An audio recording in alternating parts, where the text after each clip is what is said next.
Bienvenue dans cet atelier où le but c'est de te présenter en 5-10 minutes grand maximum les 4 étapes fondamentales que tu dois mettre en place si tu veux te créer une source de revenus passive en bourse sur le long terme et tout ça en moins d'1 heure par mois. Donc le but c'est vraiment de te présenter les 4 étapes simples et je te fais un résumé, tu verras que tu auras accès à la carte mentale directement en PDF si tu veux voir directement les 4 étapes plus simples. Donc la première étape c'est simplement de prendre conscience de ce qu'est l'inflation. Donc ici je t'ai mis par exemple tu vois une étude de la BCV, donc c'est simplement si tu as 100 000 francs sur ton compte en banque, après 10, 15, 20, 30 ans, qu'est-ce qu'il en devient? Tu vois, après 30 ans, tes 100 000 francs, alors factuellement, tu auras toujours 100 000 francs indiqués sur ton compte bancaire, mais en termes de pouvoir d'achat, tes 100 000 francs te permettront que d'acheter des valeurs, donc des produits, services qui ne valent plus que 40 000 francs. Donc vraiment, ton argent se déprécie dans le temps. C'est vraiment le principe même de l'inflation.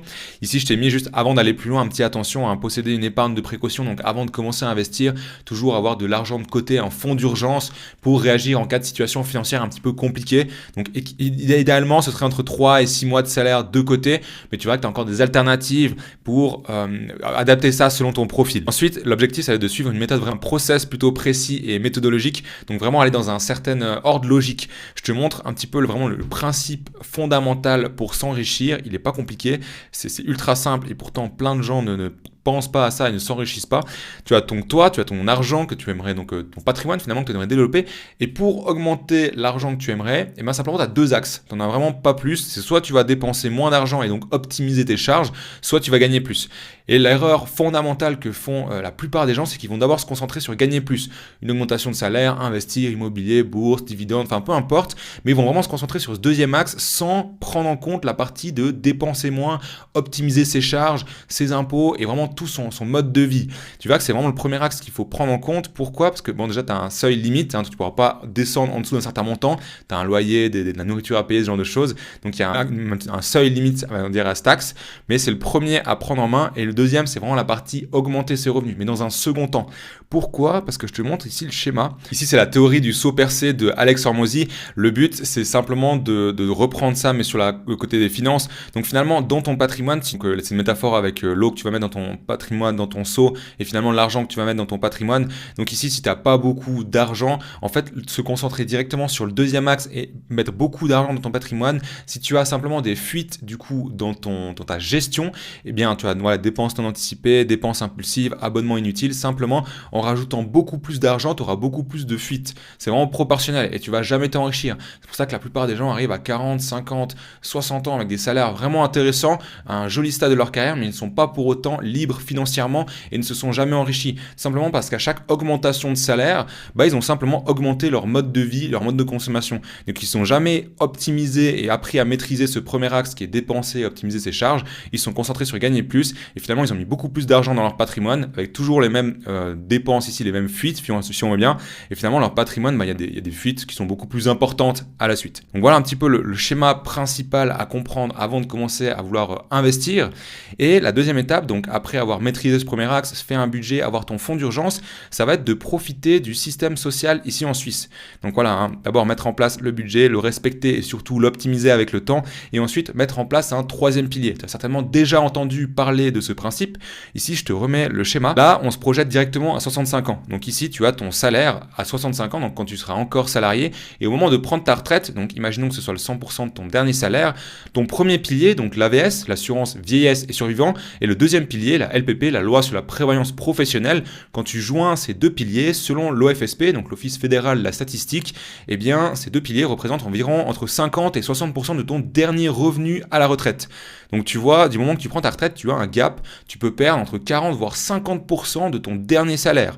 Pour pallier à ça, la Confédération a mis en place le troisième pilier. Ici, tu vois que j'ai marqué 3A parce que c'est du troisième pilier lié. Il y a une distinction encore entre le 3B. C'est pas exactement la même chose. Tu vois que tu as moins d'avantages fiscaux et il y a aussi ça dépend toujours le canton dans lequel tu résides, mais il y a vraiment une distinction entre ce pilier lié et ce 3B, troisième pilier non lié. Mais de manière générale, la Confédération nous permet de mettre du coup de l'argent de côté via ce troisième pilier pour pallier à cette lacune quand on arrive à la retraite. Et tu verras que si tu t'y prends assez tôt, si tu mets des montants importants et surtout si tu investis cet argent, parce que tu as la possibilité d'investir ton troisième pilier, eh bien tu peux arriver à 80% de ton dernier revenu à la retraite, voire pourquoi pas le 100% de ton salaire. Maintenant, une question qui est ultra importante et que tout le monde me pose à chaque fois, c'est est-ce que je fais un troisième pilier en banque ou en assurance. Lequel je fais? À mon avis, la répartition de tes troisième piliers, c'est banque et assurance selon vraiment ce qui toi te correspond. Pourquoi je mets une distinction? La banque et l'assurance, il y a forcément des avantages, inconvénients dans les deux solutions. Et à mon avis, il faut plus réfléchir en se disant je fais banque et assurance au lieu de se dire je vais faire banque ou assurance. Maintenant, donc vraiment prendre les deux solutions. Maintenant, est-ce que je fais 50% assurance, 50% banque, 70, 30, 90, la proportion dans laquelle tu vas utiliser ces deux solutions, là, ça va vraiment dépendre de ta situation. Est-ce que tu es marié? Est-ce que tu es célibataire? Tu as des enfants à charge? Tu as un bien immobilier? Est-ce que tu es salarié, entrepreneur? Tout ça, ça va vraiment déterminer la proportion de est-ce que j'utilise plus le 3 bancaire ou plus la partie assurance. Mais à mon sens, c'est intéressant de vraiment prendre les deux parce qu'il y a des avantages, inconvénients sur les deux parties. Donc vraiment banque et assurance au lieu de se dire banque ou assurance. En termes d'économie fiscale, ici je te montre un petit peu un calcul entre une personne qui a un revenu de 60 000 francs, je l'ai mis en Valais et à Sion, sauf erreur, parce que du coup tes impôts diffèrent en fonction de ton canton, de ta commune, ce genre de choses, de tes revenus évidemment. Ici dans le cas avec une personne qui gagne 60 000 francs par année, elle ne met aucun versement au troisième pilier, elle va payer 7 047 francs d'impôts. Alors que ici, si elle cotise au maximum, elle va du coup payer 5 453 francs d'impôts. Donc le maximum déductible en 2024, c'était 7 056 francs. Elle a mis ce montant au troisième pilier et finalement, elle paye beaucoup moins d'impôts. Donc ici, si je te mets, ça fait une économie fiscale finalement de 1594 francs. Donc finalement, sur les 7056 qu'elle a mis au total, en réalité, son troisième pilier ne lui a coûté que 5462. Et ici, au-delà d'avoir le troisième pilier, donc si tu as déjà atteint le stade, c'est vraiment bien joué, c'est vraiment la première étape à mettre en place, eh bien, une étape suivante, ce serait faire du rachat de deuxième pilier. Tu verras que ton troisième pilier, c'est une astuce vraiment importante pour diminuer ses impôts, investir son argent et penser à la retraite, mais c'est pas la seule solution, tu peux encore aller au-delà avec des rachat de troisième pilier ou rachat de deuxième pilier. Donc, d'une fois que cette partie-là du budget et du système social s'est maîtrisée, tu vas pouvoir commencer du coup à investir en bourse et surtout le plus tôt possible.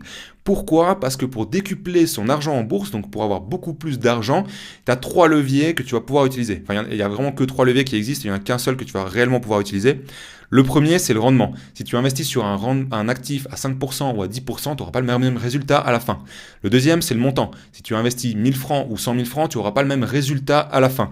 Et le dernier, c'est le temps. Si tu investis sur 5 ans ou 20 ans, tu n'as pas le même résultat. Et finalement, les deux premiers leviers, ils sont hors de notre contrôle. Le rendement, personne ne peut dire à l'avance quel sera le rendement d'un actif. Le montant, souvent, on a une entrée d'argent et on est relativement limité par combien on va pouvoir investir. Et finalement, le temps, c'est vraiment le levier qu'on a le plus simple à actionner parce qu'il suffit de commencer maintenant.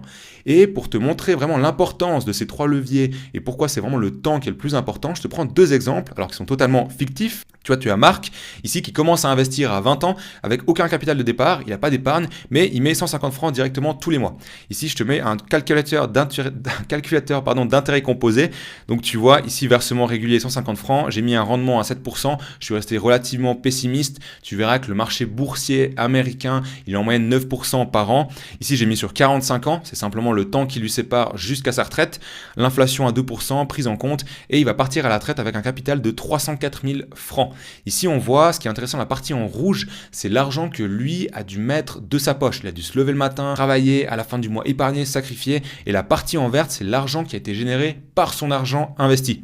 Et je te prends un deuxième exemple, de nouveau qui est fictif. Du coup, Eric, qui lui commence à investir à 35 ans, bien plus tard, mais cette fois, il a déjà de l'épargne à investir dès le début. Donc, il met 10 000 francs dès le départ et il peut investir 600 francs par mois. Donc tu m'excuseras pour la faute d'orthographe, je corrigerai, il peut investir avec un T, voilà, merci. Donc il met 10 000 francs dès le départ, il investit 600 francs par mois à 7% de rendement, 2% d'inflation. Cette fois, c'est sur 20 ans, c'est le temps qui lui sépare jusqu'à sa retraite. Et finalement, il va partir à la retraite avec un capital de 274 000 francs. Et ce qui est intéressant de voir, c'est que cette fois, l'argent qu'il a, lui, dû réellement mettre de sa poche, c'est bien plus de la moitié que son argent total. Tu vois que la partie en verte, là, c'est l'argent qui a été généré par son argent, n'a pas eu assez de temps, finalement, pour travailler. Donc, on a un cas où la personne a mis beaucoup moins d'argent mais sur 2 fois plus de temps et une fois où il a mis beaucoup plus d'argent mais sur un horizon de temps beaucoup plus court et on voit que c'est vraiment le levier du temps qui permet d'avoir un capital bien plus important à la fin. Du coup, maintenant que tu as compris qu'il fallait investir en bourse le plus rapidement possible, simplement l'étape numéro 4, c'est d'ouvrir un compte sur Interactive Broker qui est donc le courtier qui va te permettre d'avoir accès au marché boursier. Donc simplement tu déposes tes francs, tu les convertis en dollars, en euros, peu importe et tu vas pouvoir acheter des ETF qui sont donc des paniers qui regroupent différentes actions ou alors carrément des actions. actions. Ici, je te mets un schéma. L'objectif, tu vois, ce serait de se créer un socle passif directement avec des ETF et ensuite de venir rajouter des actions de qualité pour ajouter du rendement à ton portefeuille. Si je te mets un schéma pour que ce soit beaucoup plus parlant, sur l'ensemble de ton patrimoine investi en bourse, tu pourrais sélectionner 2 ETF. Ici, je t'ai mis le S&P 500, c'est donc le Standard & Poor's 500, c'est les 500 plus grosses entreprises américaines, et le SPI, c'est le Swiss Performance Index, donc c'est simplement les 500 plus grosses entreprises américaines et les plus grosses entreprises en Suisse. Ça constituerait en fait ton socle passif, donc vraiment la base de tes investissements. Et au-delà de ça, pour ajouter vraiment du rendement, tu vas sélectionner des entreprises que tu as analysées dans lesquelles tu as une forte conviction et qui sont de qualité. Visa, Tesla, Apple. Et ensuite, la proportion de est-ce que je fais, tu vois, 80% d'ETF, 20% d'actions, 50-50, 90-10, là, ça va vraiment être personnel selon ta stratégie et ton profil d'investisseur. Mais vraiment, ce que tu peux mettre en place, c'est ouvrir un compte sur Interactive Broker, tu te crées un socle passif et tu viens sélectionner ensuite quelques actions, surtout importantes, qui vont te verser des dividendes et qui vont être croissants dans le temps pour te permettre d'avoir une source de revenus passive en bourse et surtout qui va augmenter au fil des ans. Et par la suite, tu pourras simplement suivre ton rendement, ta performance finalement en te comparant à ce qu'on appelle un benchmark, donc c'est un indice de référence. Ici, si on prend de nouveau les 500 plus grosses entreprises américaines, là je t'ai mis une capture d'écran du coup de mon portefeuille sur Interactive Broker, qui est donc le courtier. Depuis 2022, on voit donc en vert, c'est la performance time weight return, donc c'est la courbe en verte, et en bleu, c'est le S&P 500, donc les performances qu'a fait les 500 plus grosses entreprises américaines. Et je viens simplement comparer mon portefeuille par rapport au S&P 500 et je vois que j'ai fait mieux sur les 3 dernières années que le S&P 500, sauf sur voilà, un petit laps de temps durant 2024 où les courbes se sont un petit peu inversées. Et au-delà de portfolio de Interactive Broker, excuse-moi, tu peux utiliser Portfolio Performance qui va te permettre de vraiment voir le rendement net de tes investissements parce que tu vas prendre en compte les frais, les taux de conversion, les impôts sur les dividendes. Donc ce sera un petit peu plus précis que simplement avoir le dashboard du coup d'Interactive Broker. Si je résume très rapidement du coup les différentes étapes, voilà le plan que tu vas devoir suivre. D'abord, comprendre la partie éducation financière, gestion de budget. Ici, je te mets un petit peu les étapes. Donc la première partie, c'est vraiment comprendre les bases de l'inflation. Qu'est-ce qu'une action en bourse? Qu'est-ce que pour nous en tant qu'investisseurs ça va représenter? Qu'est-ce que les intérêts composés, ce genre de choses? Ensuite, se créer vraiment un budget et avoir aussi un fonds d'urgence. Pour ça, pour ton budget, pour le suivre dans le temps, tu peux utiliser Excel, Google Sheet. Si tu es sur Apple, tu peux utiliser MoneyWiz, qui est une application qui est vraiment ultra ergonomique et simple à prendre en compte, à prendre en main. Et tu peux utiliser également différentes banques en ligne pour gérer tes différents comptes. Tu peux avoir Neon, You, Zach. Donc Neon et You, j'ai testé personnellement et c'est gratuit déjà dans un premier temps. Et surtout, c'est très simple à prendre en main et ergonomique. Troisième étape, c'est le système suisse. Donc vraiment optimiser tes impôts grâce au système. Ici, de nouveau, on a vu, il y a le 3A bancaire et assurance. Donc pour la partie bancaire, tu peux t'orienter vers Viac, Fin Pension, Frankly. Ça va être beaucoup plus intéressant qu'une banque traditionnelle parce qu'ils vont te permettre d'investir majoritairement en actions et surtout avec des frais qui sont beaucoup plus moindres, donc très optimisés. Tu vas vraiment optimiser du coup ton rendement sur le long terme. Et en termes d'assurance, je t'ai mis AXA, Swiss Life, il y aurait LVCA, il y aurait plein d'autres assurances.